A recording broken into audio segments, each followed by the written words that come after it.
अस्सलाम वालेकुम। मेरे पाकिस्तानियों, आज जो मैं बातें करने लगा हूँ उनको गौर से सुनिएगा। यकीन माने, अब हम लोगों के पास ये वक्त ख़त्म हो गया। पाकिस्तानी जिस कदर सब्र करते आ रहे हैं, मैं समझता हूँ कि वो इंतहा थी सब्र की। अब जो मुहिब वतन पाकिस्तानी, उनकी तज़लील सरेआम की जा रही है। पाकिस्तान के साथ जिन लोगों ने मोहब्बत की, जिन्होंने पाकिस्तान के लिए आवाज़ उठाई, जो हमेशा पाकिस्तान के साथ खड़े रहे, जो हमेशा पाकिस्तान की इज़्ज़त को अपनी इज़्ज़त समझते रहे, उन लोगों के ऊपर अब इल्ज़ामात सरेआम लगाने शुरू हो गए कि ये गद्दार हैं, ये मुल्क दुश्मन हैं, इनको पाकिस्तान से मोहब्बत नहीं। आज मैंने एक कोई टीवी टॉक शो था, मंसूर अली खान के साथ नईम हैदर पंचोता बैठे थे और कौसर काज़मी नामी करके कोई एक साफ़ी है, एंकर है, मुझे नहीं पता कौन है, मैं उनको जानता नहीं हूँ, आज पहली बार मैंने उनको देखा। तो वो कसम उठा रहे थे कि मुझसे कसम उठवा लें कि इंडिया पाकिस्तान का मैच करवाएं और उस मैच में जो तहरीक इंसाफ वाले हैं वो सारे इंडिया की जीत की और पाकिस्तान की हार की दुआ कर रहे होंगे।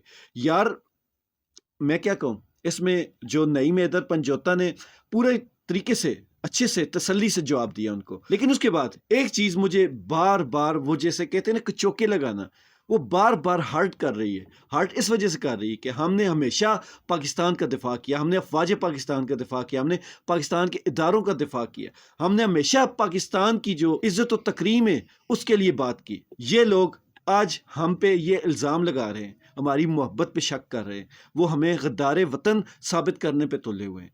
और आज मैं कहता हूँ कि आप जितने भी मुहिब वतन पाकिस्तानी, जिनका जीना मरना इस मुल्क के साथ है, उन लोगों को अब आवाज़ उठानी होगी, लाजमी उठानी होगी। क्यों उठानी होगी?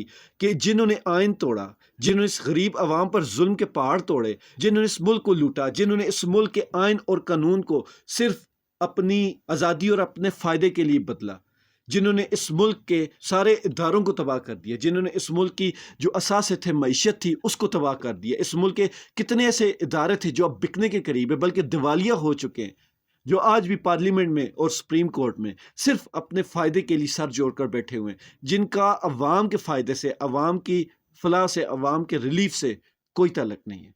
वो सिर्फ और सिर्फ खुद का सोचते हैं। और हैरत इस बात पर है कि पूरे का पूरा सिस्टम उनके साथ खड़ा हुआ है। हम लोगों ने अब ये आवाज़ उठानी है। असल गद्दार वो हैं जिन्होंने इस मुल्क का आइन तोड़ा, असल गद्दार वो हैं जिन्होंने उन आइन तोड़ने वालों को साथ दिया, असल गद्दार वो हैं जिन्होंने इस मुल्क को लूटा, और असल गद्दार वो हैं जिन्होंने उन मुल्क लूटने वालों को साथ दिया, तहफ़्फ़ुज़ दिया। असल गद्दार वो हैं जिन्होंने इस मुल्क की चलती मईशत को, इस मुल्क के अच्छे भले तरक्की पाते हुए इदारों को तबाह और बर्बाद किया, और असल कसूरवार वो हैं जिन्होंने इस सब में उनकी सपोर्ट की। असल गद्दार वो हैं जिन्होंने इस मुल्क के इदारों के मुकाबले में, इस मुल्क की फैक्ट्रियों के, इस मुल्क की मिलों के मुकाबले में अपनी ज़ाती मिलें बनाई, और वो भी गद्दार हैं जिन्होंने इन सब में उन सब को एक दूसरे को सपोर्ट किया।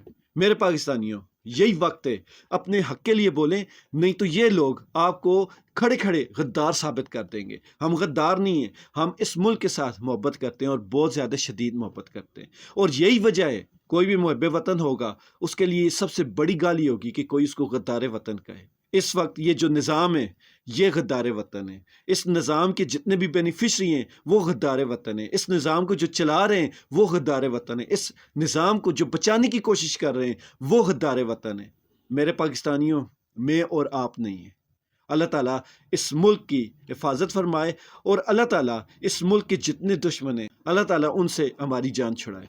खुश रहें, ईमान वाली ज़िंदगी पाएँ। अल्लाह ताला हम सबका हामी नासिर हो।